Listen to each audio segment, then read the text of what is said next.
कि हमारे आपस के इख्तिलाफ। तीसरी चीज ये, और इसको आदमी बहुत ज्यादा वो करता है कि भाई इसको लेकर भी हमारी ताकत कमजोर हो जाती है।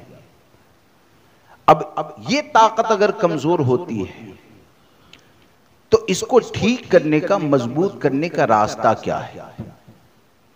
एक तो ये होता है कि मेरा इख्तिलाफ आपसे अपनी जात को लेकर है, यानी तुमने मुझे गाली दे दी, हाँ, और उस इख्तिलाफ को लेकर अगर मेरी दुश्मनी बढ़ती है और इख्तिलाफ ज्यादा होता है तो यकीनन मेरी जिम्मेदारी ये बनती है कि आपको माफ कर दूं, आपकी जिम्मेदारी ये बनती है कि आप माफी मांग लें। ये इख्तिलाफ है। और एक इख्तिलाफ वो है जो शरीयत मुतहरा के हुक्म की बुनियाद पर है, हाँ? शरीयत मुतहरा के हुक्म की बुनियाद पर किसी से इख्तिलाफ है तो जाहिर सी बात है इख्तिलाफ खत्म करने का रास्ता तो एक ही है ना। इख्तिलाफ हुआ क्यों? शरीयत के हुक्म की बुनियाद पर हुआ।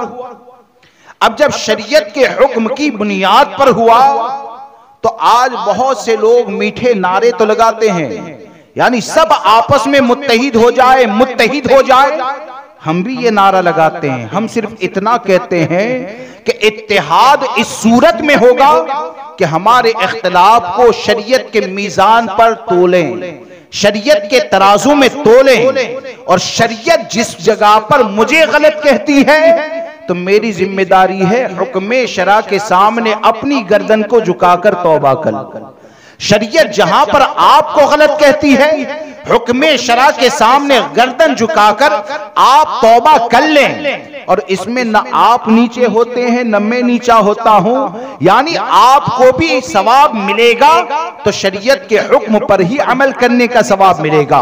तो यकीन जाने ये तमाम इख्तिलाफों का हल ये है, तमाम परेशानियों का हल ये है कि हम आसानी से मुत्तहिद होकर कौम के लिए कुछ करना चाहते हैं, दीन के लिए कुछ करना चाहते हैं, ईमान और अकीदे की हिफाजत के लिए कुछ करना चाहते हैं, तो इन तमाम चीजों का आसान रास्ता, आसान तरीका यह है कि जिसकी जो गलती है वो उसे तस्लीम करें, क्योंकि शरीयत ये हाकिम है, शरीयत ये हाकिम है। फरमाने मुस्तफा सल्लल्लाहु ताला अलैहि वसल्लम को सुनने के बाद भी अगर आदमी चूं चिरा करता रहे, सरकार के फरमान को सुनने के बाद भी दिल तौबा की तरफ माइल न हो, बल्कि दिल के अंदर तकब्बुर पैदा हो जाए, तो यकीन जाने वो ऐसा बीमार दिल है कि जिसको अपने बारे में गौर करना चाहिए, सोचना चाहिए। तो हम तो हमेशा यही कहते हैं, और कुरान में भी अल्लाह तबारक व तआला ने फरमाया, फला वरब्बिका ला युमिनूना हत्ता युहक्किमुका फीमा शजर बैनहुम। ए महबूब, तुम्हारे रब की कसम, वो उस वक्त तक मोमिन नहीं हो सकता जब तक कि अपने आपसी इख्तिलाफ में आपको हाकिम न बना ले।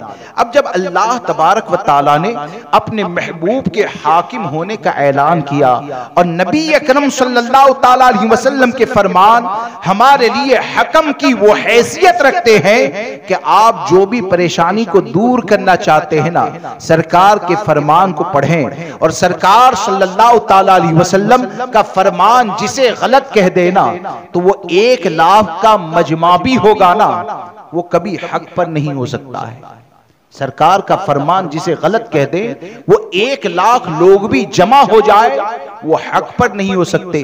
और सरकार का फरमान किसी एक आदमी के बारे में सही होने का फैसला करें तो तन्हा होने के बाद भी वो गलत नहीं हो सकता है।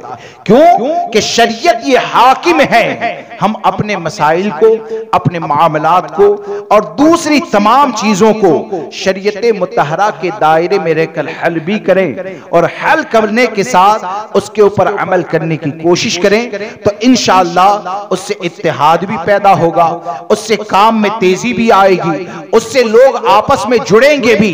लेकिन कोई ये कहे कि नहीं, कुएं के अंदर कुत्ता तो पड़ा रहे, सिर्फ पानी को निकाल दिया जाए, बाद में इजाजत दी जाए, तो हम उन चीजों में नहीं मानते। हम ये कहते हैं पानी बाद में निकलेगा, पहले कुत्ते को तो निकालो। हाँ? यानी कुत्ते को निकालने के बाद पानी को निकालेंगे। इसी तरह इत्तेहाद करना है तो जब दीन ही की बुनियाद पर, शरीयत ही की बुनियाद पर हमने आपसे इख्तिलाफ किया तो जो गलत है वो तौबा करें और इत्तेहाद करें।